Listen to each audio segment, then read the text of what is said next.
Olá, pessoal! O que irá acontecer agora nas próximas aulas é que nós realmente iremos aprender a dimensionar atração, compressão e flexão. E eu acho muito importante que vocês vejam assim um projeto pronto e daí a partir daí você começa a tirar suas conclusões.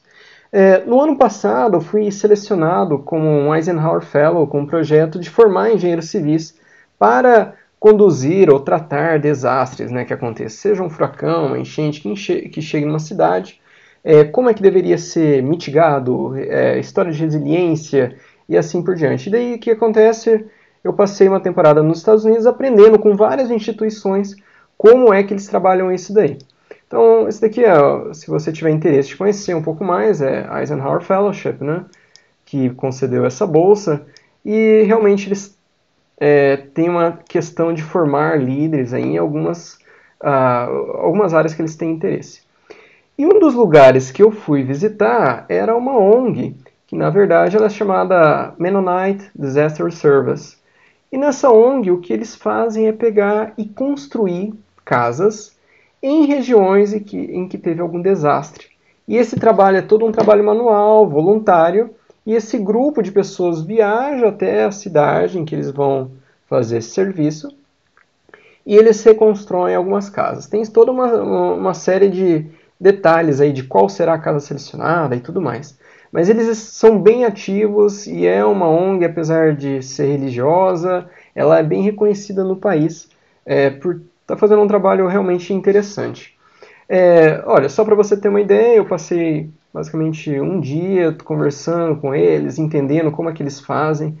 Eu acho que seria muito bacana se no Brasil a gente tivesse uma ONG mais ou menos nesse estilo. Tem algumas semelhantes, mas não tão fortes como os Mennonites são nos Estados Unidos, né?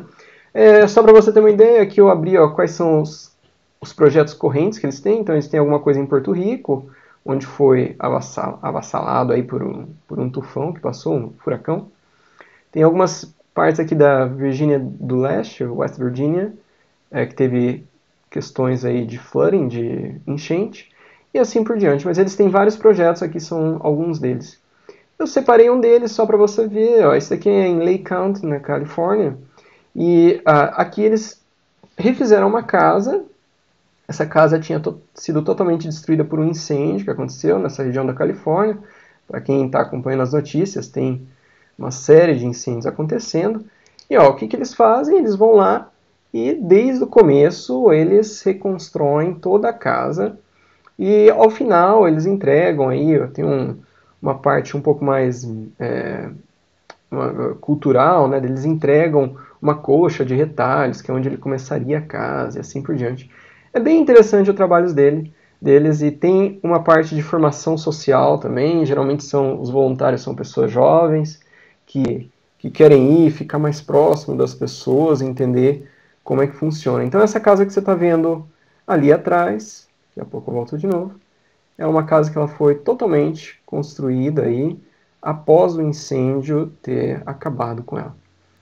Realmente seria um sonho ter alguma coisa assim no Brasil. Eu acho que é bom para todos, para aqueles que recebem a casa e também para aqueles que trabalham, se conectam um pouco mais à sociedade, que infelizmente a gente está cada vez mais desconectados, né?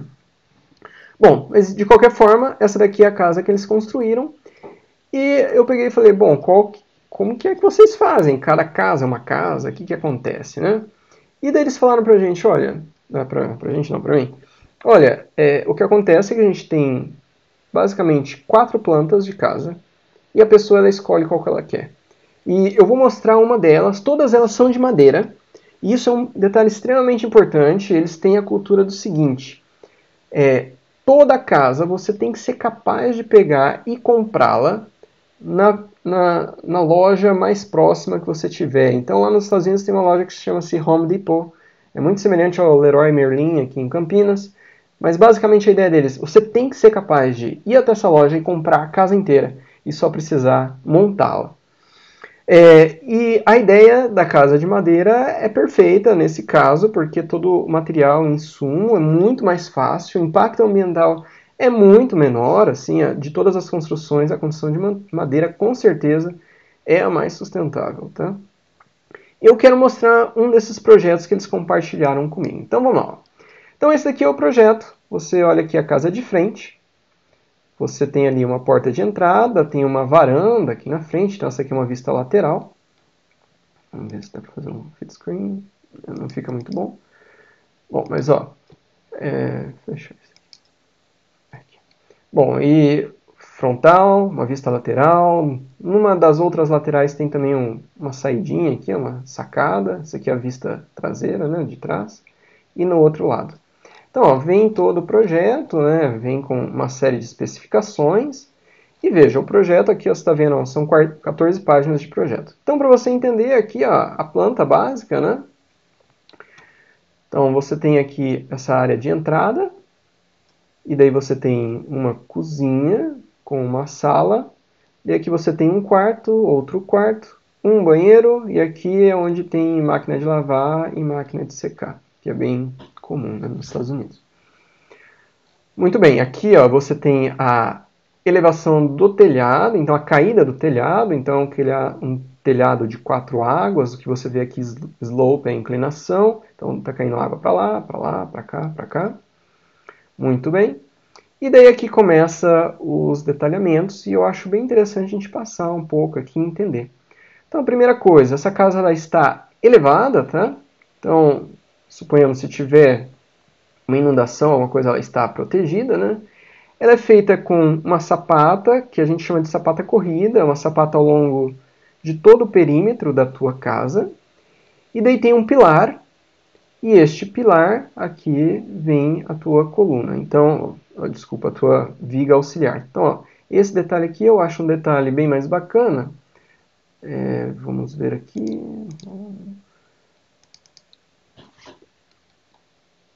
Olha lá, então tá chegando aqui o teu pilar, você poderia chamar até de um pilarete nesse caso, né? E aqui está a peça que vai receber essa tua viga. Então essa daqui é a viga que está passando aqui ao lado. E essas faixas que você está vendo são faixas metálicas que fazem com que essa tua peça metálica que está saindo do pilar se conecte até os montantes. Muito bem. Outra coisa que eu acho interessante mostrar é o nível de detalhe que você passa a ter. Então você tem aí suas colunas de concreto e sua fundação que é de concreto, mas é só isso também. Aqui, ó, a próxima página.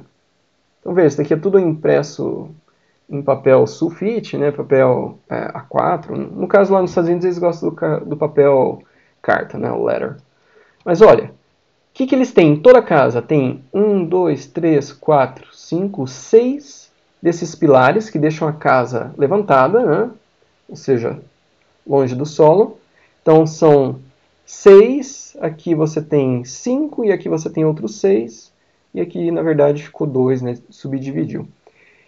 E o que acontece? Esses pilares deixam a casa elevada e sobre eles vão vir aqui essa viga, essas vigas que você está vendo no perímetro. E essa daqui, ó. Então todos os pilares eles são ligados por essas vigas. Essas vigas lá nos Estados Unidos eles vão chamar de girders. E realmente é a viga que está passando e ligando, é praticamente uma das vigas principais da sua casa.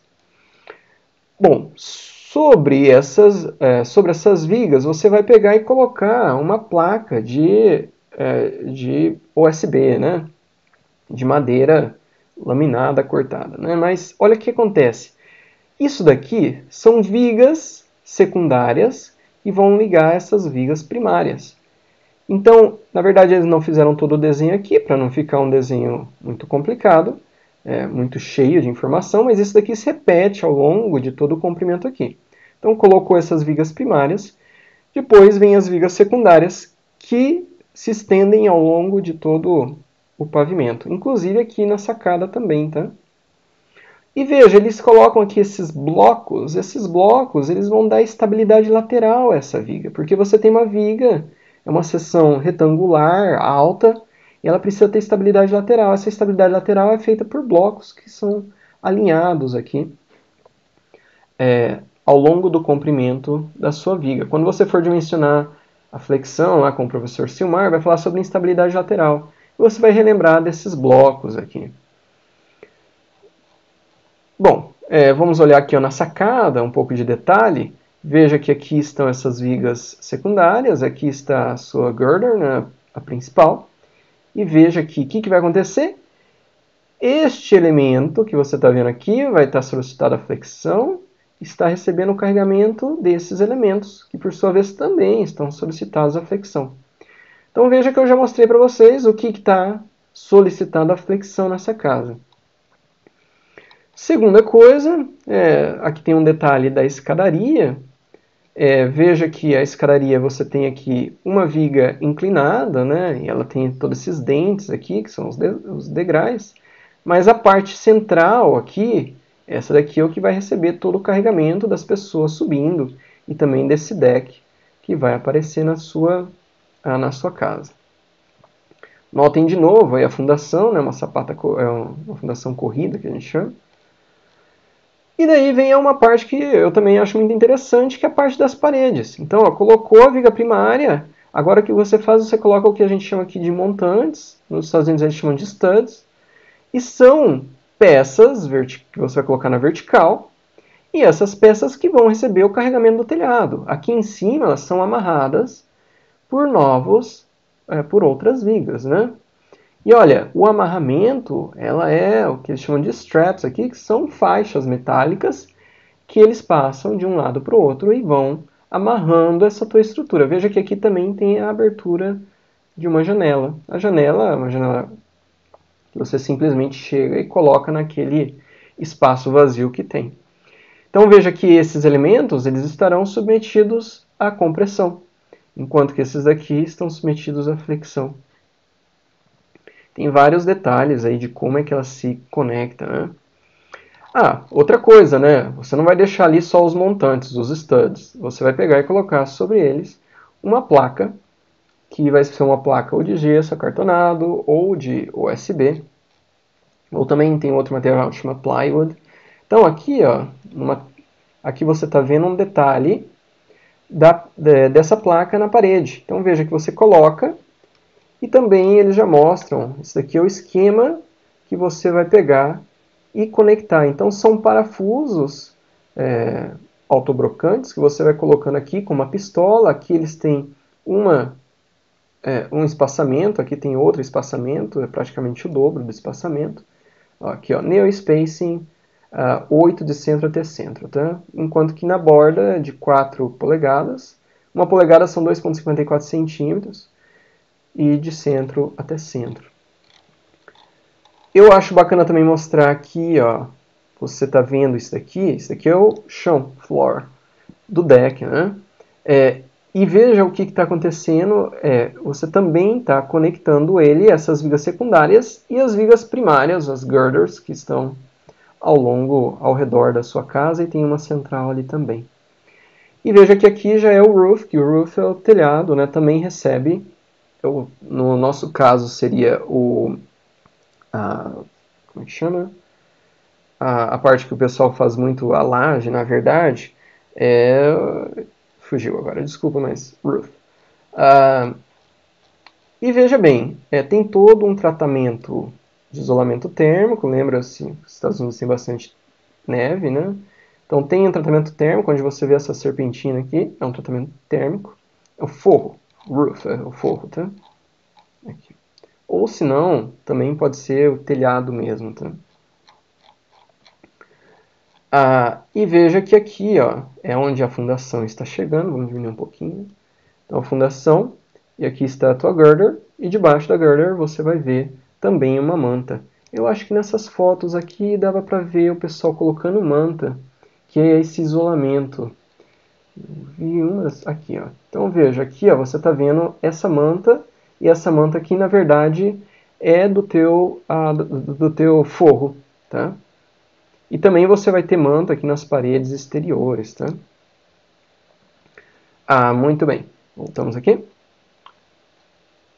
Então veja que agora eu estou passando para detalhes. E detalhes de conexão são bem complexos. Os japoneses eles são excelentes nisso, os detalhes são maioria por encaixe. E veja que uma vez feito isso daqui, você vê fazendo uma vez, daí fica mais fácil. Mas olha, o detalhe aqui, vou mostrar só esse detalhe, que eu até acho que fizeram no Google SketchUp. Ó. Você tem aqui essa viga primária de amarração no topo das colunas, né, dos studs. Então, veja bem, aqui, nessa lateral, vai vir uma placa USB. E essa viga que está saindo é a viga que vai para aquela tua varanda. Então, veja que ele teve que pensar em toda uma forma de conectar essa varanda. Então, o detalhe 4B23. Aqui, ó, 4B23. É esse corte aqui que você está vendo. É o detalhe dessa ligação, então. Você está pegando a esquina da casa com o início aí dessa varanda, tá? Alguns detalhes das suas janelas. Então, como eu disse, as janelas elas são compradas e simplesmente colocadas. Mas tem todo um detalhamento de você pegar e fazer com que a água não vai entrar lá dentro. Então, ó, tem uma calhinha que você faz aqui para que a água não entre naquele pequeno vazio. Tem também uma fita adesiva para selar a sua janela. Então, veja que o nível de detalhes é muito bacana, mas veja que isso daqui, toda essa casa aqui que você fez, eles desenvolveram todo esse projeto para que pessoas que não têm nada a ver com construção civil sejam voluntários e vão lá e consigam construir a partir de um treinamento que eles fazem. Esse treinamento, se eu não me engano, era de 2 semanas. Eles fazem um treinamento lá na Filadélfia, lá na Pensilvânia, desculpa, não em Filadélfia. E nesse treinamento eles passam lá ensinando, olha, como que você vai colocar as paredes, como é que você vai levantar, e você faz todo um treinamento lá no headquarters, que foi onde eu visitei eles. Mas bem bacana, e eu só queria mostrar esse vídeo realmente para te dar uma ideia de um projeto real. Isso daqui sai daqui e já vai ser realmente construído. Muito obrigado aí pela sua atenção.